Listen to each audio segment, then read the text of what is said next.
Good morning student. आज अपने 12th agriculture chemistry का जो अध्याय नंबर 10 चल रहा था, अध्याय नंबर 10 जैव रसायन पढ़ रहे थे अपन, जिसके अंदर अपन ने जैव रसायन के अंदर आपके पढ़ लिया था, आपके अपने कार्बोहाइड्रेट कंप्लीट हो गया था। इसके अलावा अपन ने इस चैप्टर में कार्बोहाइड्रेट के अलावा अपन ने प्रोटीन पढ़ लिया था। इसके अलावा अपन ने लास्ट क्लास तक एंजाइम कंप्लीट कर लिया था। एंजाइम कंप्लीट कर लिया था तो एंजाइम के अपन ने सारी चीज़ें कंप्लीट कर ली। एंजाइम क्या होते हैं, एंजाइम की क्रियाविधि क्या है, वर्गीकरण क्या है, गुणधर्म क्या है, इसके उपयोग क्या है, इनके बारे में अपन ने पूरी डिटेल से बात कर ली। आज अपन इसके आगे शुरू करते हैं, आपके एंजाइम के आगे शुरू करते हैं। जैव रसायन के अंदर न्यूक्लिक अम्ल क्या पढ़ते हैं अपन, न्यूक्लिक अम्ल शुरू करते हैं। इसके आगे वाला पोर्शन क्या है, जिसके बारे में जैव रसायन के अंदर अगला है आपके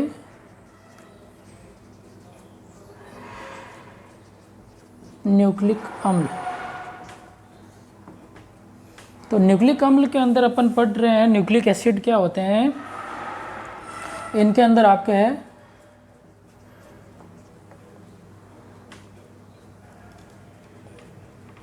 न्यूक्लिक एसिड्स, न्यूक्लिक अम्ल, इनके बारे में अपन चर्चा करेंगे। तो न्यूक्लिक अम्लों के अंदर न्यूक्लिक अम्ल पहले तो आपको पाए कहाँ जाते हैं, इनके बारे में अपन को पता होना चाहिए। तो न्यूक्लिक अम्ल क्या होते हैं, अपने कोशिकाओं के अंदर पाए जाते हैं।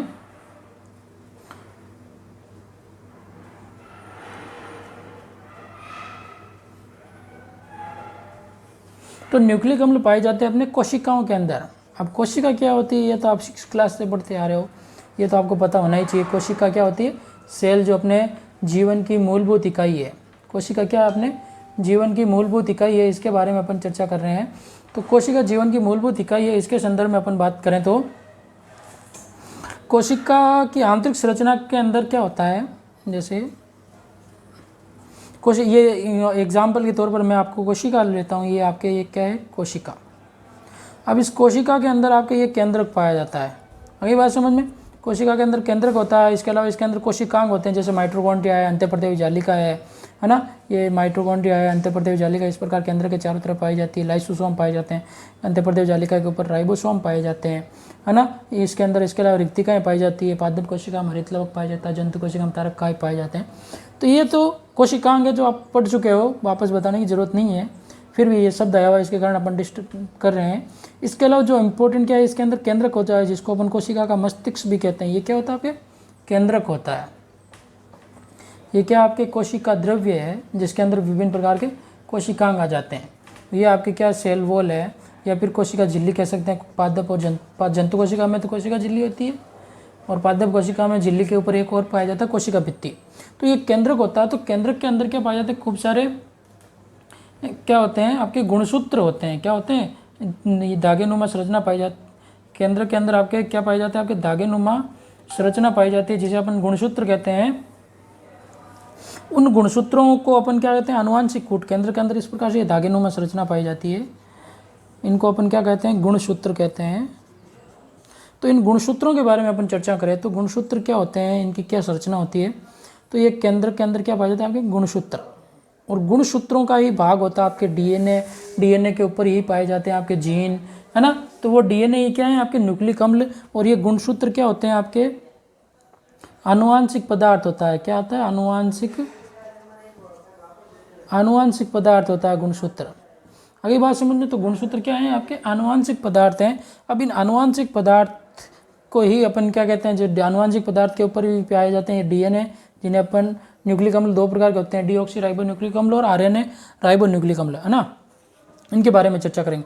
और डीएनए का ही भाग होता है आपके जीन, जो आपने नाम तो सुना हुआ, जीन आनुवांशिक पदार्थों का वहन करता है। ये आनुवांशिक मतलब जैसे अपने अंदर अपने पेरेंट्स के गुण आते हैं, माता पिता के गुण अपने अंदर आते हैं, है ना। ये गुण क्या कहलाते हैं, आपके आनुवांशिक गुण कहलाते हैं, है ना। जैसे आपका रंग रूप है, आपकी चाल ढाल है ना, आपकी हाइट है वगैरह, ये सारी चीज़ें किसके आधार पर होती है, अपने पेरेंट्स के आधार पर।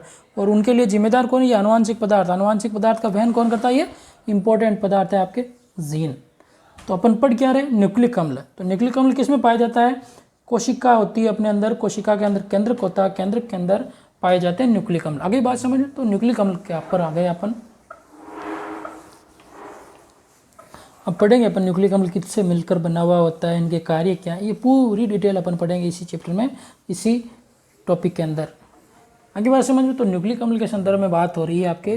तो न्यूक्लिक अम्ल क्या है आपके, ये पाए जाने वाला कोशिकांग है इसके अंदर, जो क्या होते हैं ना, कोशिकाओं में पाए जाने वाला समूह है।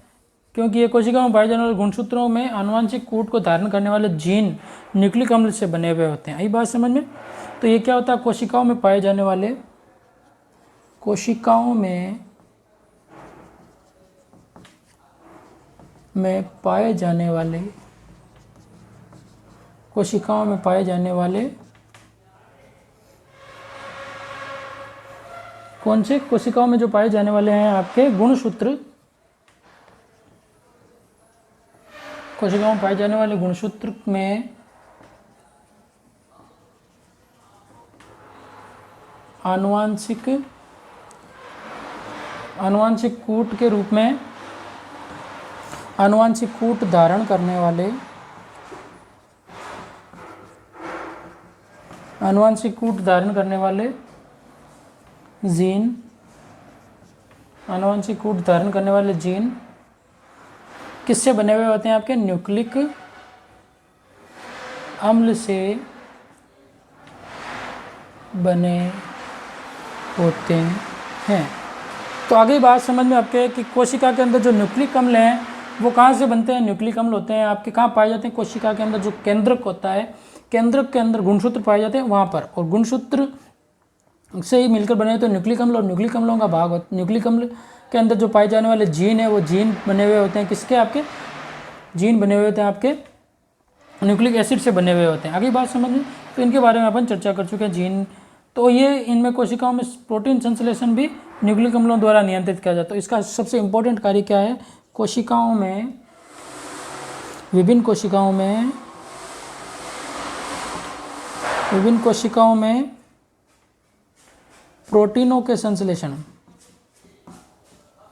प्रोटीनों के संश्लेषण मतलब जो प्रोटीनों का निर्माण होता है उनके संश्लेषण, प्रोटीनों के संश्लेषण भी क्या होते हैं आपके न्यूक्लिक अम्ल से नियंत्रित होते हैं। जो न्यूक्लिक अम्ल होते हैं उनके द्वारा नियंत्रित किए जाते हैं। न्यूक्लिक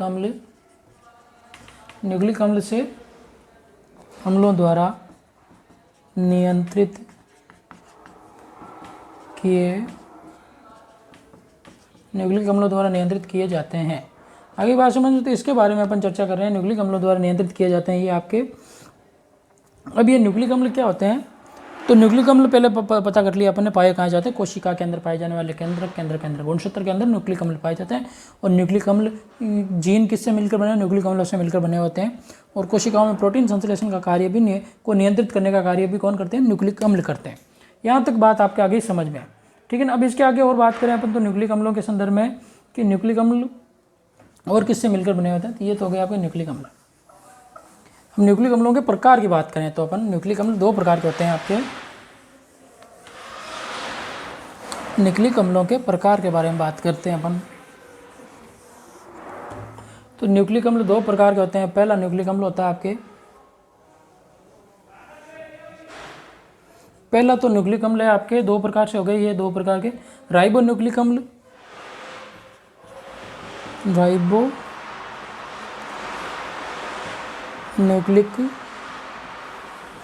न्यूक्लिक अम्ल जिसके अंदर है आपके, इसको शॉर्ट में कहें तो अपन RNA। आइए से राइबो न्यूक्लिक अम्ल का मतलब RNA। और दूसरा हो गया आपके, इसका प्रकार हो जाएगा डीऑक्सी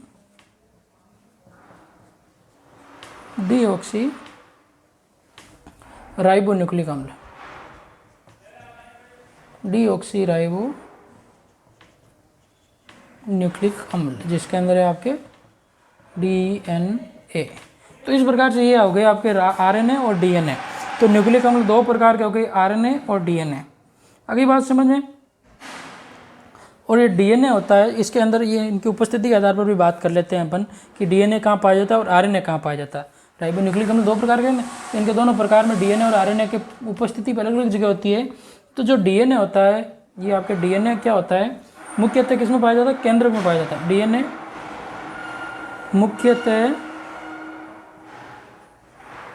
मुख्यतः किस में पाया जाता है? आपके केंद्रक में पाया जाता है।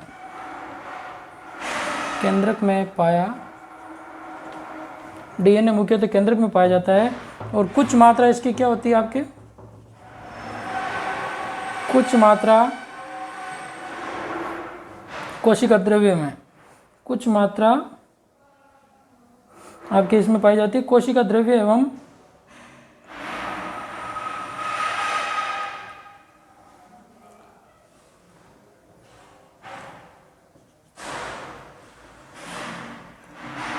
कोशिका द्रव्य में माइटोकॉन्ड्रिया, कोशिका का शक्ति गृह कहते हैं इसको, है ना, powerhouse of cell, mitochondria को, है ना, माइटोकॉन्ड्रिया एवं किसमें? क्लोरोप्लास्ट, या फिर अपन इसको कह सकते हैं हरित लवक, क्लोरोप्लास्ट में पाया जाता है।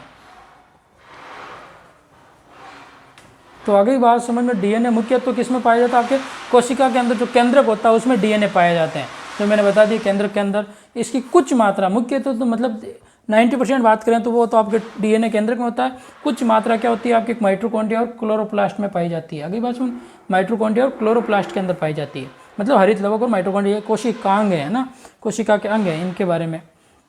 इसके अलावा बात करें अपन किसकी, तो आपके जो अलग दूसरे कोशिकांग है जिनके अंदर बात करें अपन आरएनए के, तो आरएनए मुख्य रूप से किसमें पाया जाता है? आपके ये आरएनए मुख्यतः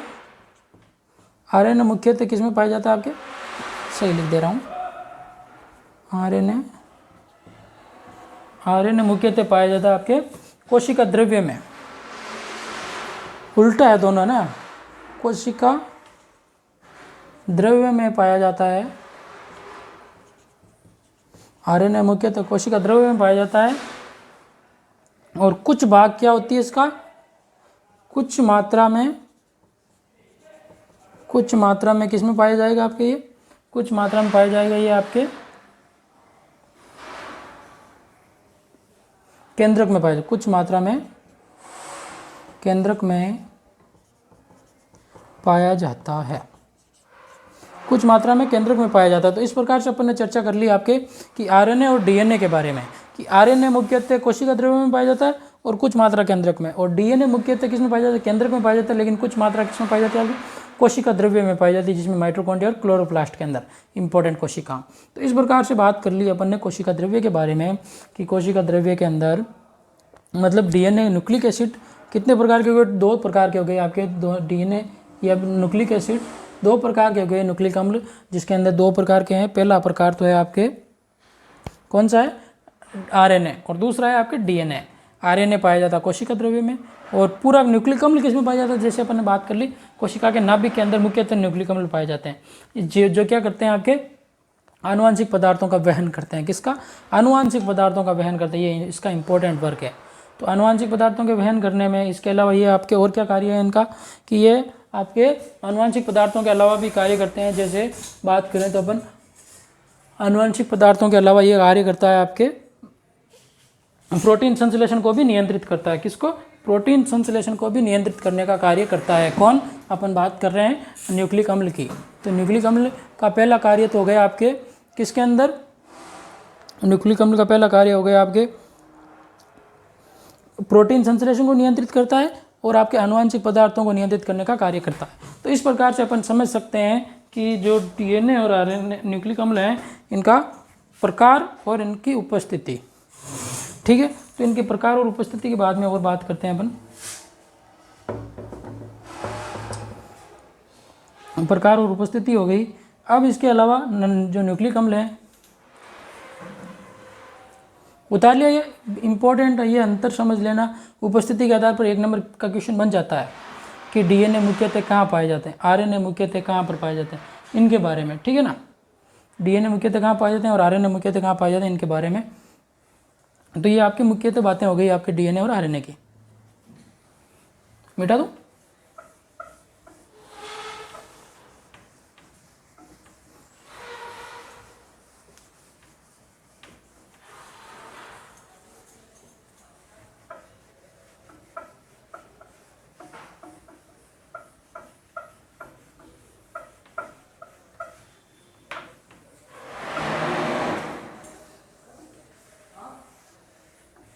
तो अपन न्यूक्लियो अम्ल के बारे में पढ़ रहे हैं कि न्यूक्लिक अम्ल कहाँ पाए जाते हैं। तो मैंने आपको बता ही दिया कोशिका के डायग्राम के अंदर बनाकर, कोशिका के अंदर पाए जाने वाले ये कोशिकांग है जो न्यूक्लिक अम्ल हैं, इनके बारे में अपन चर्चा कर चुके हैं, ठीक है ना। और कोशिकांग जो कौन कौन से हैं इनके बारे में भी अपन चर्चा कर चुके हैं कोशिकांग के संदर्भ में, है ना, जो डीएनए और आरएनए की उपस्थिति के आधार पर। अब और न्यूक्लिक अम्ल की बात करें अपन, तो न्यूक्लिक अम्ल के अंदर अपन और क्या क्या पढ़ेंगे इनके बारे में मैं आपको बताऊँ तो न्यूक्लिक अम्ल के अंदर कि न्यूक्लियोटाइड क्या होते हैं, न्यूक्लियोसाइड क्या, रासायनिक संगठन पढ़ेंगे इसका।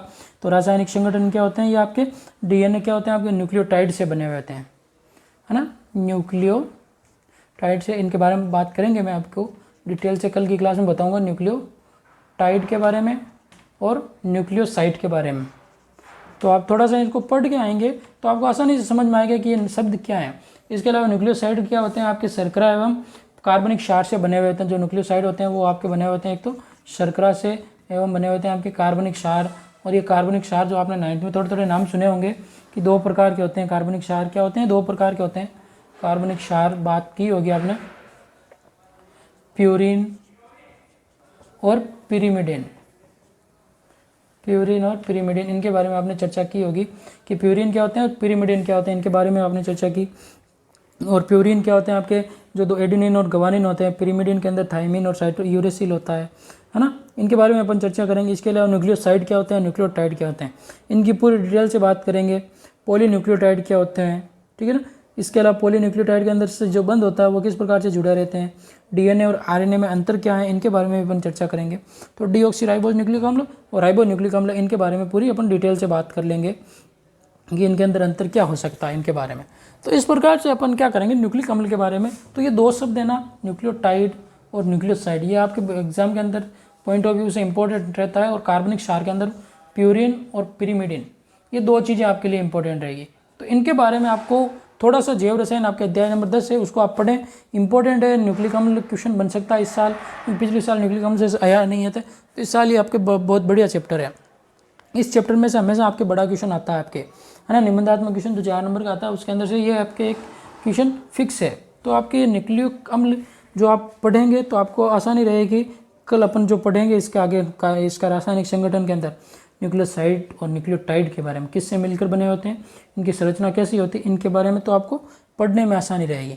तो ओके, तो आज की क्लास में जो अपन ने पढ़ा, क्या पढ़ा, इसके संदर्भ में बात की किसके बारे में, न्यूक्लिक अम्ल के बारे में। इसके अलावा जो भी और बातें होंगी वो अपन अगली क्लास में करेंगे, ठीक है ना। तो जैव रसायन के अंदर अपन ने 3 चीज़ें पढ़ ली, कार्बोहाइड्रेट, प्रोटीन, एंजाइम।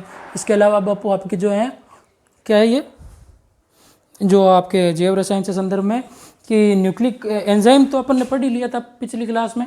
एंजाइम के संदर्भ में पूरी बातें हो ही गई आपके, एंजाइम क्या होते हैं, एंजाइम के कार्य क्या होते हैं, है ना, गुणधर्म क्या होते हैं जिसके अंदर इंपॉर्टेंट एंजाइम। और आज अपन पढ़ रहे हैं आपके न्यूक्लिक अम्ल।